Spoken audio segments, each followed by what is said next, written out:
Today's episode of the Star Local Media High School Sports Podcast is brought to you by Texan Senior Residential Care Homes, ATD Painting, and Performance Food Group.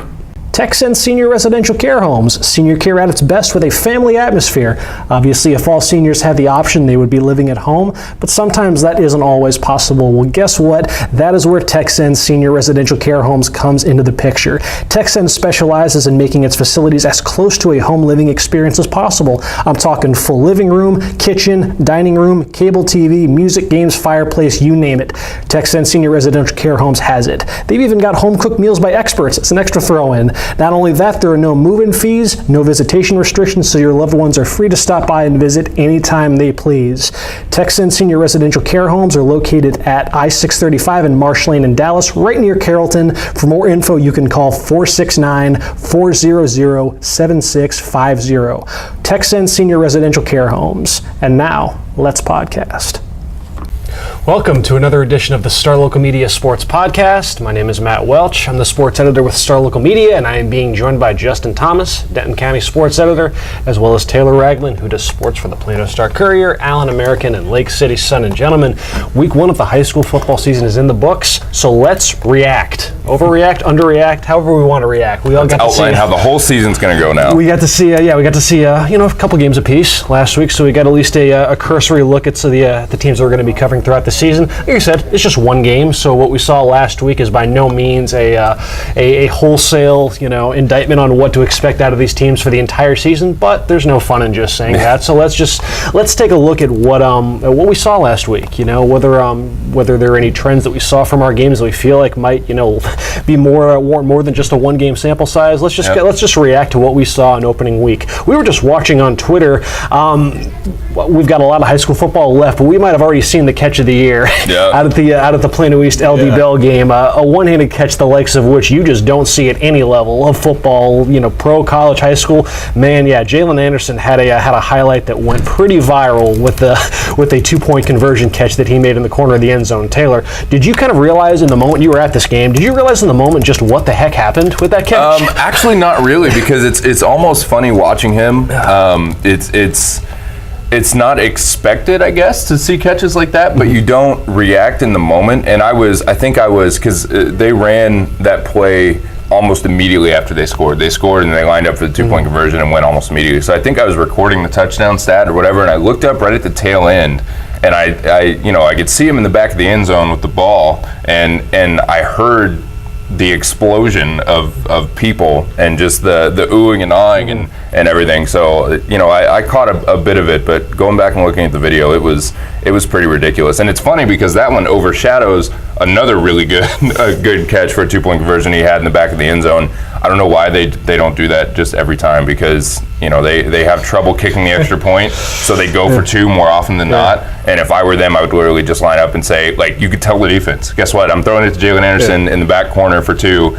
And you're probably not going to be able to stop it if it's anywhere close to him. And if he can catch a pass like that, where's the ceiling? Yeah. So what we're just here talking on a podcast. I guess we could try to do the best we can to describe just what happened with this catch. It was the most literal one-handed catch you could have. His other hand never touched the football when he caught it. It was a one-handed catch. He didn't corner the ball. No. Point the ball or anything. It goes. So he's running it's right in the corner of the right side of the field. So he's lining up on the right side, of Brandon Mallory, his quarterback, and when he catches the pass, it's not because obviously the benchmark for every one-handed catch is the Odell Beckham catch a few years ago against the Cowboys. But whereas with that catch, Beckham was facing the football, falling back, stretches his arm out. For this, Jaelen Anderson, his back and his side is facing. He didn't turn around. And his arm was at full extension. His left arm was just full extension. And it's almost if you've seen The Sandlot, when Benny tells Smalls, just put your hand up and I'll hit it, it was almost like that. He just raised his hand up and he just accepted the football, and it just stuck to his hand in a way that should not happen. I know. I'm guessing Jaelen Anderson's eyes weren't closed like Smalls was in that clip, right. But with that catch, it wouldn't surprise me if he could catch a pass like that blindfolded or whatnot. See, it's his hand was, when he reaches up, he uses his left hand to catch it first off. I don't know if he's lefty or a righty, so that obviously makes it even more impressive if he's a righty using his offhand to catch the football. But his hand was facing outward So, I mean, it's just you have to like contort your body at such an odd angle just to even make that play. And just to, it's like there was a magnet in his, in his glove of the football. Like there was no bobble or bounce or it just stuck. It was meant to be there. It found its home, and it wasn't going anywhere. Like his hands are either the size of skillets, or he's just got incredible grip strength to be able to maintain that, because he doesn't bring in the second hand at all to touch the ball. He's basically holding it above his head for a couple seconds, like the Statue of Liberty. And I mean, just a terrific catch. And it's a highlight that went just absolutely viral. One of the best catches that I'm sure we'll see all season at the high school level. Taylor, I mean, beyond just obviously that incredible highlight, I mean, it sounds like there were plenty of highlights for Plano East in their first game. Yeah, I mean, that's a trend that I feel confident in going ahead and saying that's going to continue this season. Just the Plano East passing attack in general. They had the 42-14 win over LD Bell. A tremendously effective passing game, and all basically on big plays, which is something that you want to say a team can't survive on big explosive plays, and you want to say that's not sustainable. But for this team, I honestly think it is. Like, I think it's just if you look back at their TDs, I'm going through the stats right now. Josh Allison, 57-yard touchdown pass. Braylon Henderson, 46-yard touchdown pass. Jaelen Anderson, 47-yard touchdown pass. Just the length of their plays, and granted, the LD Bell defense probably isn't the best they'll see this year, but the familiarity in that passing game, the skill of Brandon Mallory, he throws a really pretty ball. All the receivers are talented. If you worry too much about Jaelen Anderson, put two guys on Jaelen Anderson, then Josh Allison or Braylon Henderson or any number of guys is going to be open for 70 yards. Which literally the first touchdown for them this week was a 70-yard pass to Josh Allison. So it's gonna, I think, come down to East, and this is something I said before the season started. If they can hold teams under 21, hell, even 28 points maybe, and they're gonna win a lot of football games just based on how incredible that passing attack is, and they attack you from so many angles. And I think the thing that Joey McCullough was most happy with after that game, talking to him and talking to Coach Glaze, I believe is his last name at LD Bell, they were pretty balanced. It's surprising when you see 42-14 and you see all those long passing touchdowns, but those were set up off of a decent running game. Trey Scott Jones, I think, had a solid game, and they did enough with the running game to where if you overcommit to the receivers and you put all your best guys out wide and say, okay, they're not going to get a 50-yard touchdown, okay, we'll just hand it off and drive that way. And then as soon as you stack the box again, somebody's going for 50, 60, 70 yards up the sideline, and you're beat. So I think McCullough was happy with the offense as a whole, and I think that's certainly a trend that we can expect to continue. They're going to be one of the best offenses in the area. They're going to be explosive all year, and I think if their defense can continue to hold teams to 14, 21 points, they're going to have a lot of success in beating teams by a lot of points, probably more often than not. So I'm in 2 weeks. I am very anxious to see how Plano East holds up against Sachse. I think that is very much a nice little litmus test for what to expect out of that heading into district team that you saw, Justin, against Coppell, and it was one of the best games of the within the area in week one. What were your initial impressions on Sachse? I know this is probably your first time seeing them, I'm guessing, but that was a program that came into this year, no one was really sure what to expect out of them, with just having the one of the best year in school history. They lost a lot of college caliber talent, but it sounds like they've bounced back pretty well. Yeah, I guess my first impression is kind of, I don't think they're still settled at quarterback, replacing Jalen Maiden. Anthony Beltran started the game. Third series, they go to Xavier Foreman, and he comes in and kind of picks up the offense a little bit, but then he gets injured, and Beltran comes back in and actually leads them on a go-ahead touchdown drive in the last minute. For those that don't know, Sachse was winning this game 28-27, and Coppell won on a 57-yard field goal as time expired. That'll get you a job with the Cowboys. A&M commit Caden Davis. We'll get to that in a little bit, but so Beltran comes back in, leads them on the go-ahead touchdown drive. So saw some good things, but talking to Coach Red Barons after the game, it sounds like that starting spot is still very much in the air, and they're going to kind of use both of them throughout the non-district here and hope to peg a starter by the district start of districts. So that's kind of my first initial impression, but lots of talent still there in Sachse.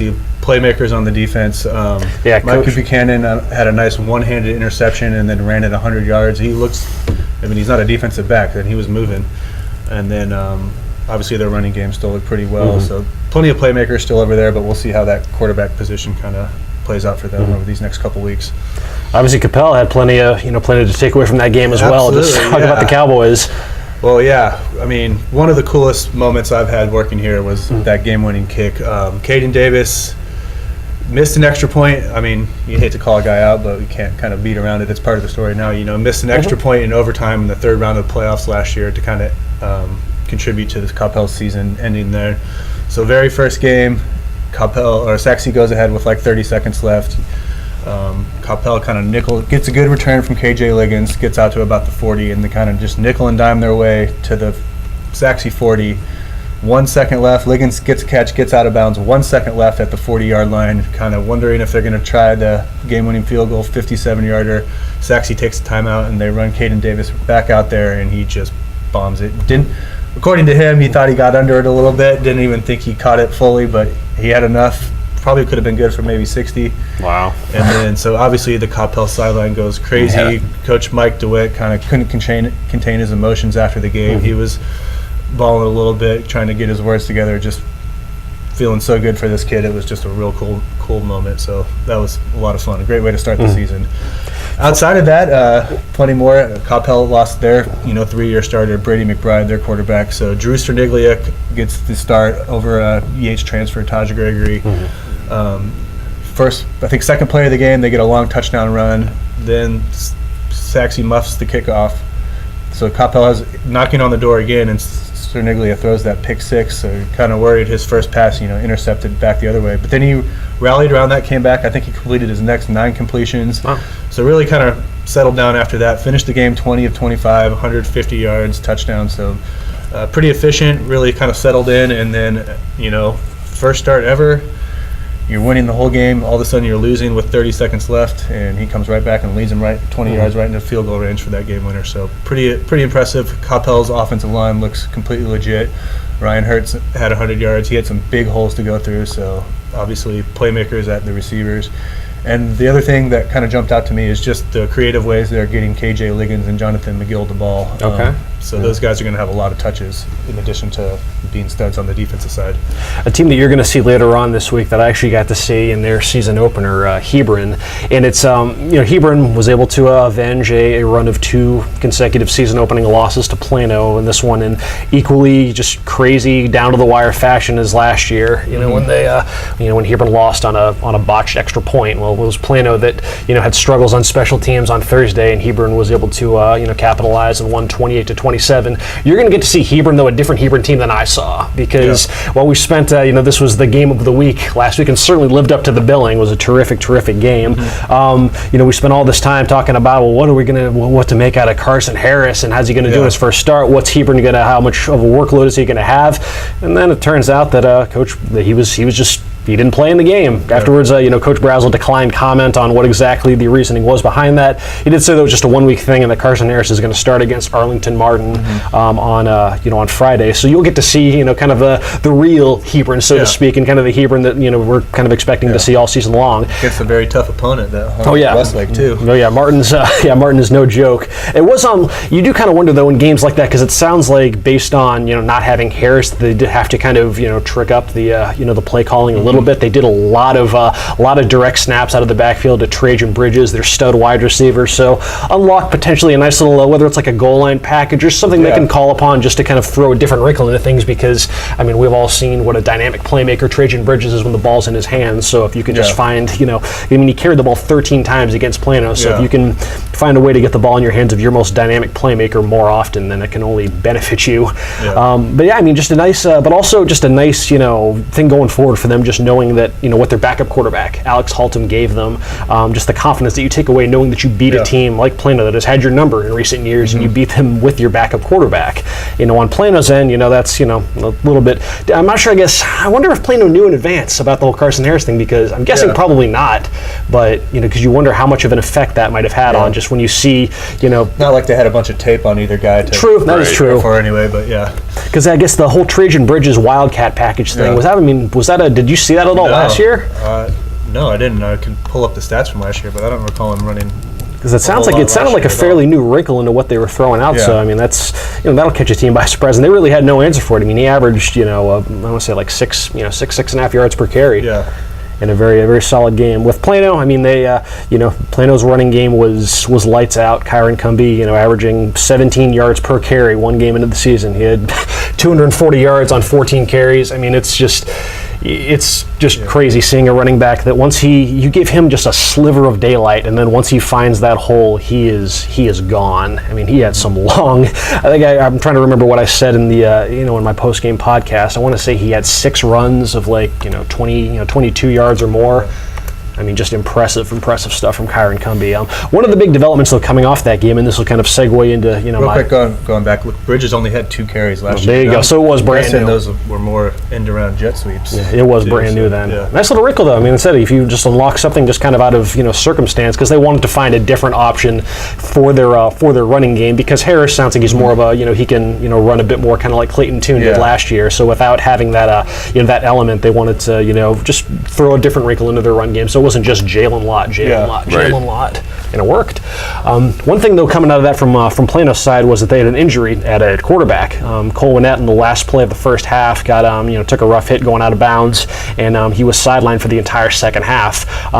Just wanted to provide an update on that. There was talk afterwards. Coach McCullough speculated it was either a concussion or there was a shoulder injury or whatnot. So as of now, we're recording this on Tuesday. Coach McCullough said that Cole Winnett went through the concussion protocol. He didn't practice on Monday, but he does anticipate him being able to go for Friday's game against El Paso Eastwood.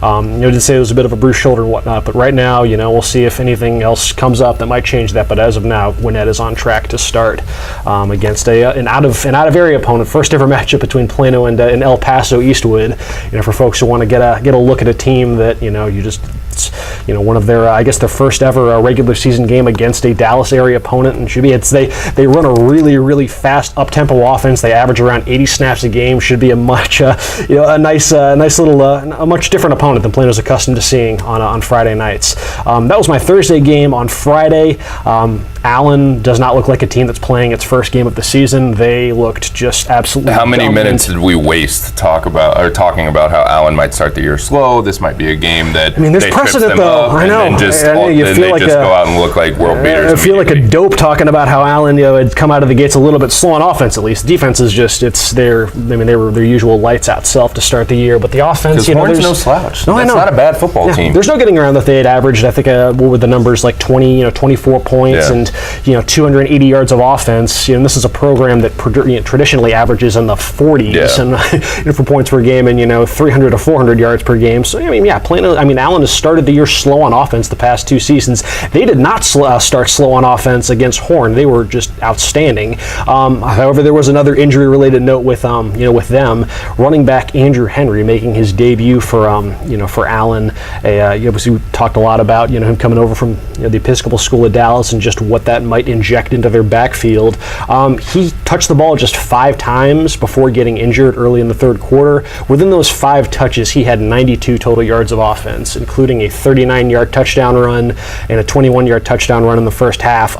Just the physicality that he runs with was just, he was taking on Horn's defense head on and just barreling through them. He had 92 yards. He might have had 92 broken tackles in just those 5 touches. He was just, the physicality and toughness that he ran with was something else. It was just, it was very, very impressive. But he, he did get dinged up on as he was being tackled after catching, I want to say it was a swing pass early in the third quarter. There's been some speculation as to what exactly the injury was. After the game, he was on crutches, had his left knee, wrapped up. So it is something knee related, which gives you some concern as to what ligament. Those are important for running backs. Yes. So as of now, having spoken with Coach Gamble earlier today, he said Andrew is getting an MRI today that'll determine the official diagnosis. He said they were looking into the ACL, which is obviously the big one. So you hope it's nothing serious. Absolutely. I mean, you never want to, you never want any high school athlete or any athlete period to have their season go up in smoke like that. So hopefully it's nothing, nothing too serious for Andrew. He is not going to play Friday though against. They're playing an out-of-state team, East High School out of Utah. He's not going to play Friday. That's for sure been determined. So as a result, East. East. As a result, Selden Manning, who started at running back for Allen against Horn, he'll obviously take up that same mantle. And they'll bump up. It's just the next man up mentality. The third running back on the depth chart, Jordan Johnson, just a sophomore, but he's in line for a bigger workload with for however much time Andrew Henry misses. So we shall see. I mean, it's he had a heck of a debut though. I was trying to think of how many running backs in Allen's history have had a first game as impressive as Andrew Henry showed there, because it was, just some highlight reel runs and such a limited, just offering up just a glimpse as to what could be if they're able to, if he's able to come back and is able to maintain, just the kind of play that he showed in that first game. Because like you said, Horn is no slouch. No, this is not. That's a good football team. I've seen Allen, shut teams out in the past, but it's usually teams that aren't aren't in the playoff mix and might be last place in the district. Horn is one of the better teams in the Metroplex. A team that won its district last year is expected to contend for a district title this year. Went 2 rounds deep in the playoffs. That is a consistently strong program, and Allen just had their way with them. Very, very impressive stuff. So let's segue now. We talked about Caden Davis, one of these standout athletes just across all our markets with that momentous kick, and obviously the cool backstory to it. Well, Caden Davis was the subject of our student athlete spotlight this week, and I was out at Coppell High School yesterday to catch up with Caden as he talked a bit about his momentous kick, just Coppell's season, and more. And we will get to that after a word from the sponsor. Let's take a quick break to talk about ATD painting. Whether it's painting, staining, carpentry, residential, commercial, interior, exterior, if you need it painted, ATD Painting has got you covered. At ATD Painting, their goal is to provide a home improvement experience that is a great value, trouble-free, and enjoyable. And painting is really just kind of scratching the surface as to what these appointments entail. For ATD Painting's interior projects, things like painting, wall repair, ceiling repair, they'll make sure that your floors and furniture are protected and that everything is all cleaned up afterwards. For exterior projects, not only will they do the painting, but they will hand scrape loose paint, reattach loose boards, recalc windows or doors, plus much more. Not only that, if you visit their website right now, atdpainting.com, you can find a coupon for $200 off a complete exterior purchase. Once again, ATD Painting. They've got 4 locations in the Metroplex, including in Plano and Louisville. For more information, call 972-694-8888 or visit atdpainting.com. That is ATD Painting. Check it out to see just how affordable professional painting can be. And now, let's get back to the podcast.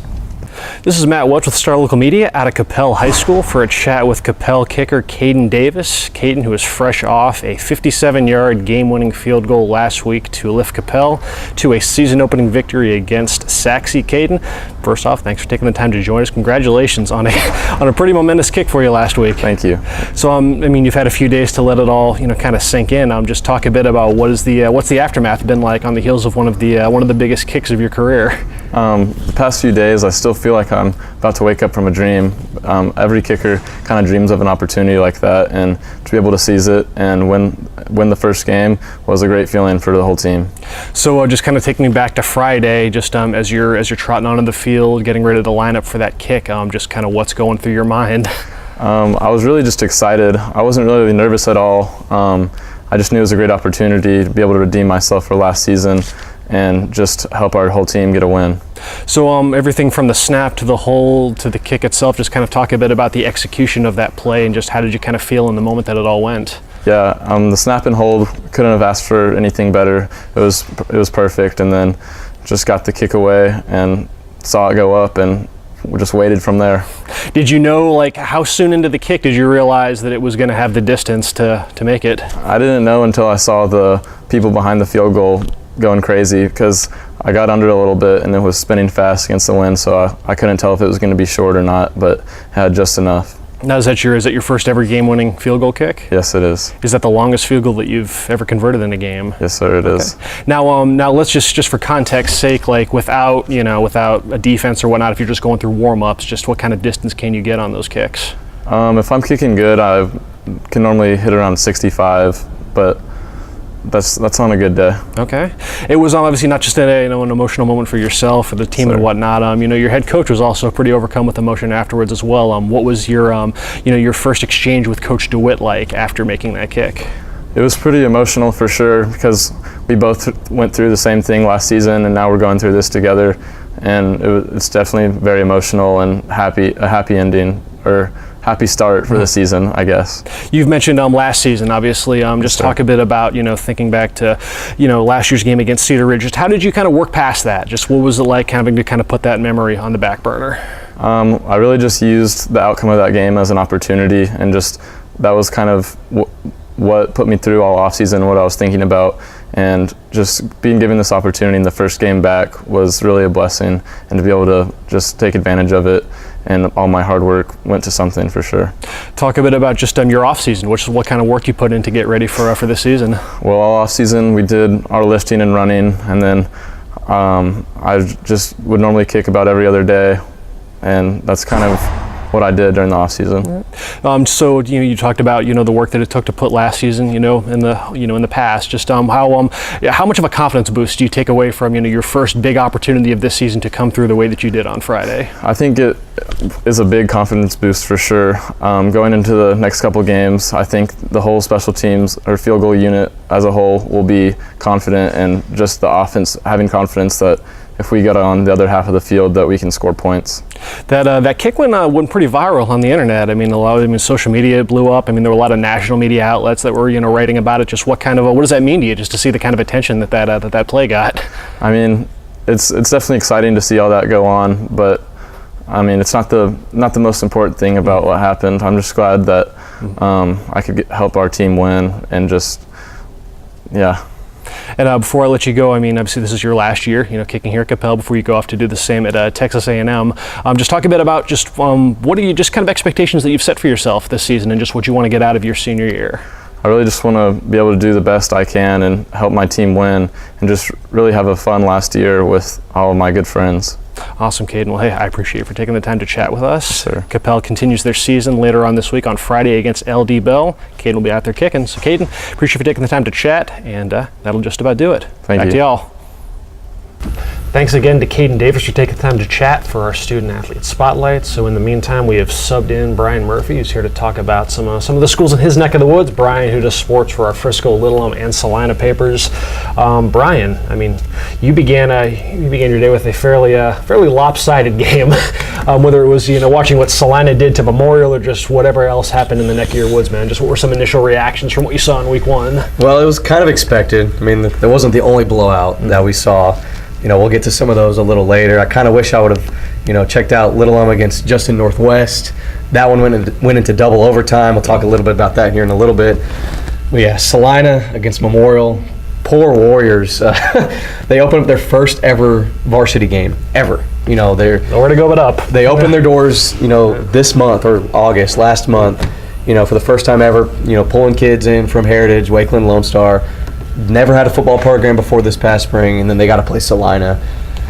Granted, they are 4A. Their enrollment numbers are about half of what Memorial is, but it was rough from the very beginning of the game. I'm not even going to recap that game. It was a 54-0 blowout. But like you just said, you got to start somewhere. Just get your feet wet, jump right in. And that's a tough draw. That's one of the premier Class 4A programs in the state. So, that's one of those programs where they're 4A, but they're not now. They could beat a lot of other 5A teams. That's a very, Memorial very good now has to go 4A play team. Independence, Frisco Independence. A team that made the playoffs 2 years ago, won a playoff game 2 years ago, and then I was looking ahead at their schedule. I was like, man, when is Memorial going to have a chance to get a win? Their third game is against Lovejoy. So not going to happen there. Lovejoy is, probably better than Celina. No offense to Celina, but yeah. So it might be an 0-3 start for Memorial heading into district play. But yeah, Celina looked really good. Well, regardless of who they were playing, they rolled out Hunter Watson at quarterback. They wanted to play Travis Radke, or they wanted to use two different quarterbacks in that game, but Travis Radke dealing with a little minor injury. Head coach Bill Elliott told me, no need to play Radke out there if they didn't have to.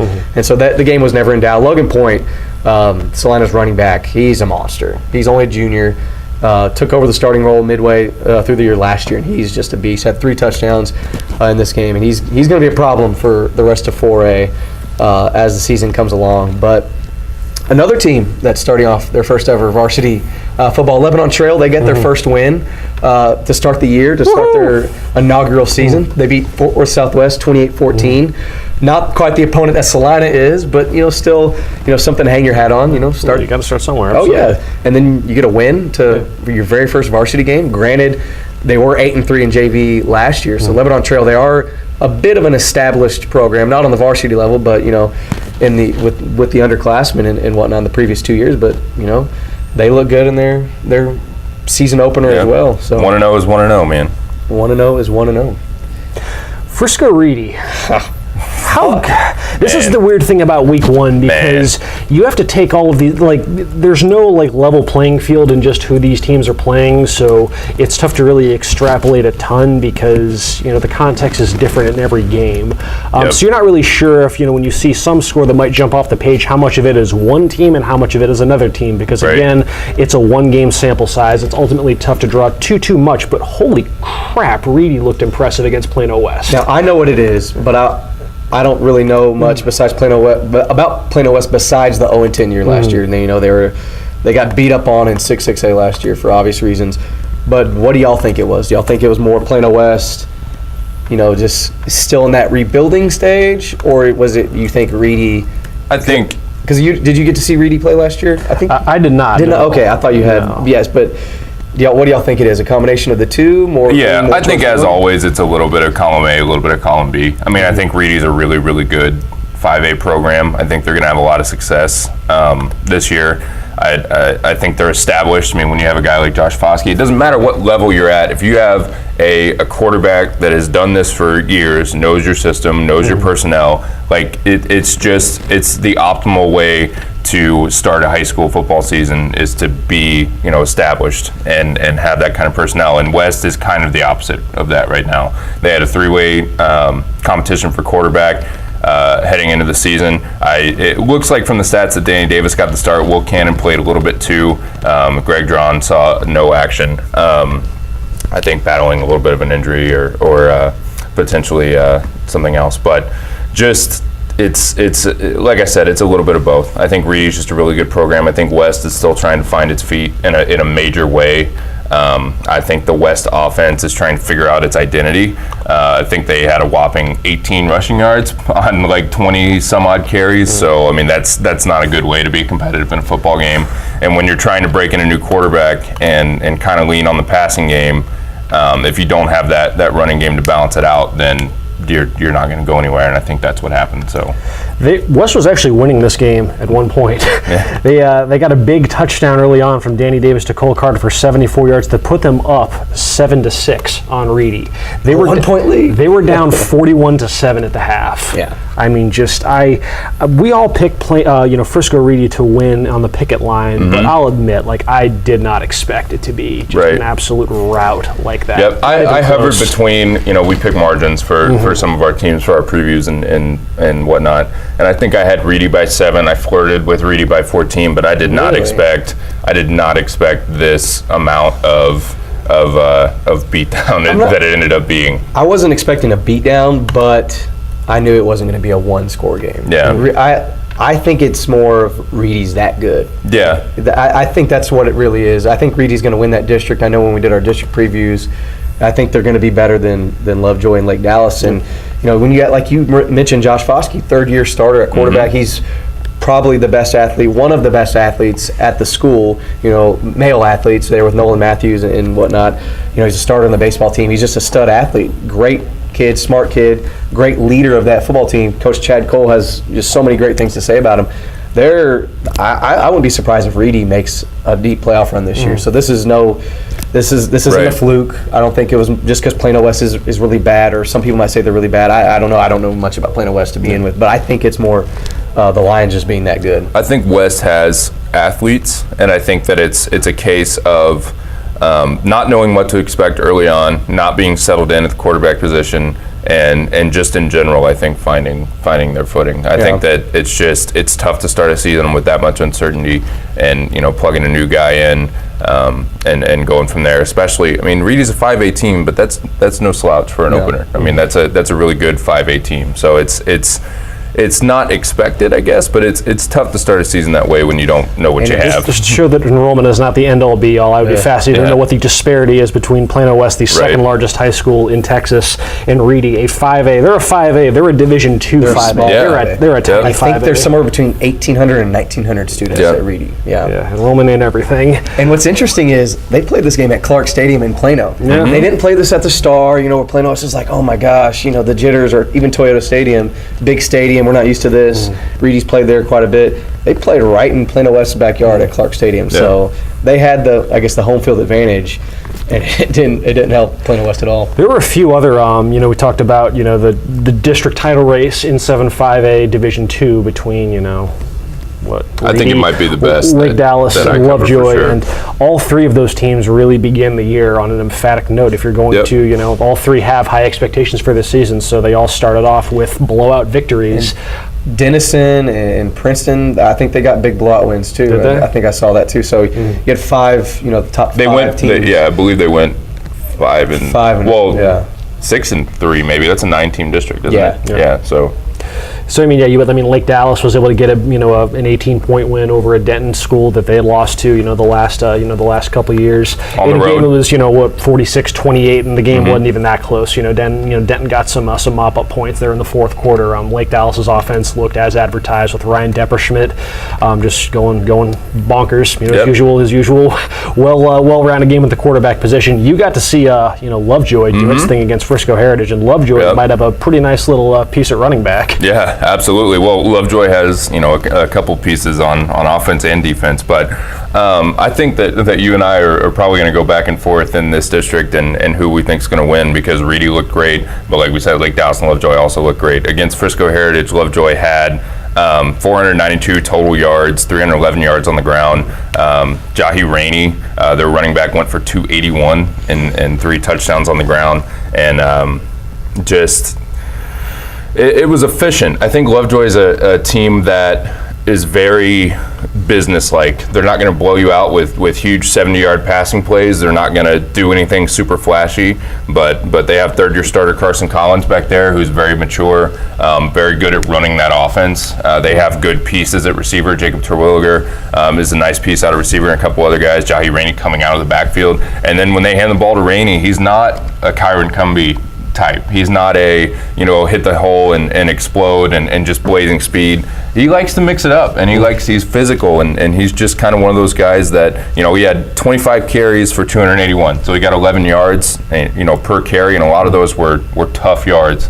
He's not afraid to mix it up. And like I said, I think Lovejoy's offense is just very, I don't want to say old school, because I don't think any offense is old school anymore necessarily. Unless you're Frisco High School. Yeah, unless you're Frisco High School. But I think they're very balanced, they're very mature, they're very good at doing what they do. And that comes with, their coach is in his third year, Carson's in his third year, Rainey's in his it's a collection of talent, but also just experience that I think has them uniquely positioned not to rely on one person or one thing, and just kind of good across the board.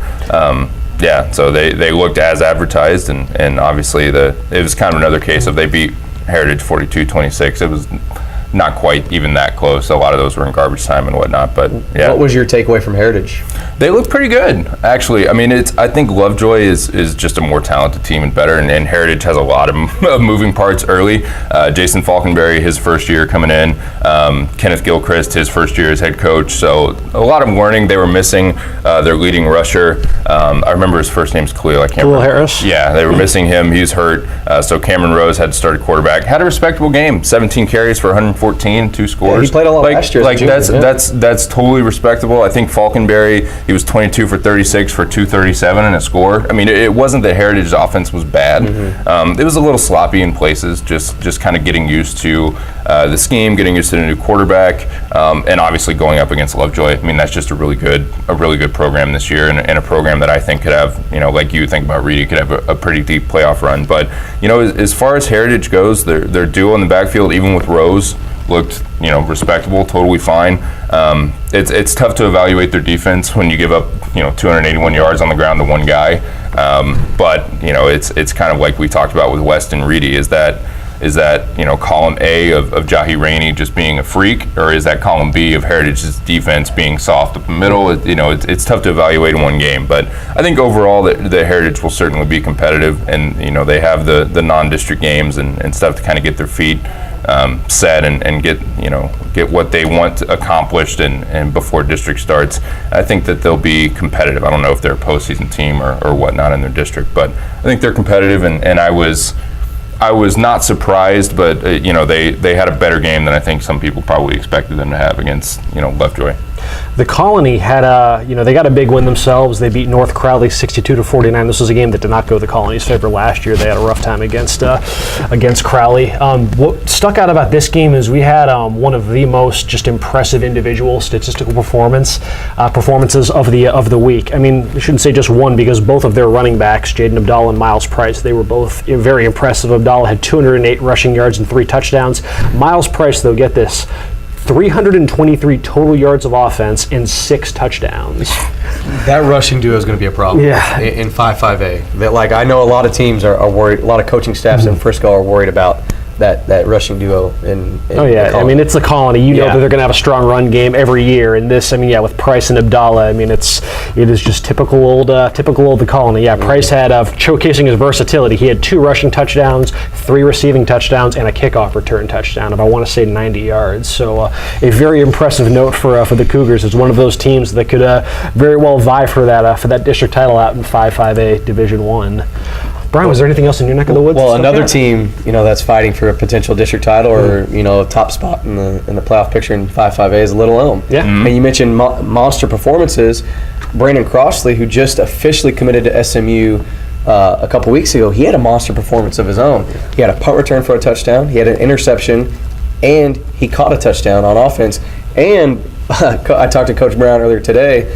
He told me that when on a fumble, when Crossley was playing on offense, someone else fumbled, they returned it, Crossley chased down that guy, poked the ball out, goes to the back of the end zone, Little Elm gets the ball back for a touchback. So he made 4 monster plays, in one game.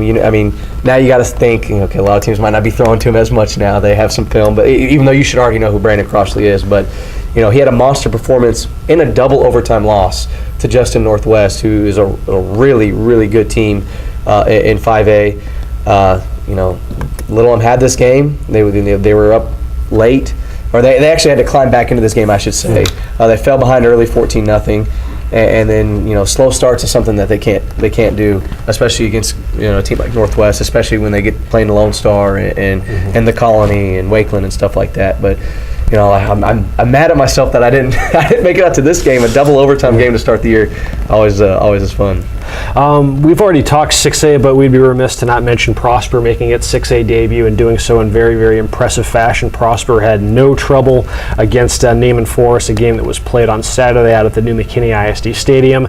It looks like they led this one at the half 34-7 and just kind of cruised from there. 48-14 was the final.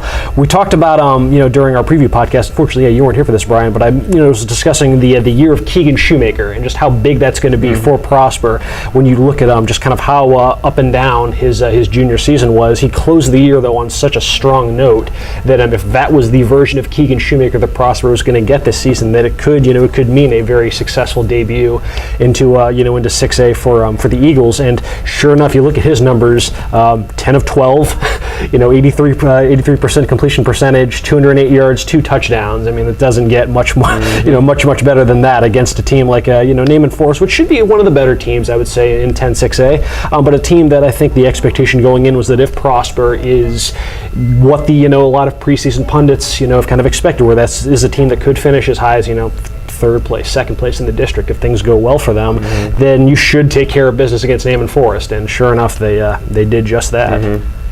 Now, lastly, another team that took care of business to start the year that's highly ranked in 5A, going back to 5A real quick, is Lone Star. Yeah. They didn't give up a touchdown in this game. They gave up a safety in the 3rd quarter when the game was already well decided. Oh my, wow, they went to that score. Yeah, 42-2. Lone Star beat Richland.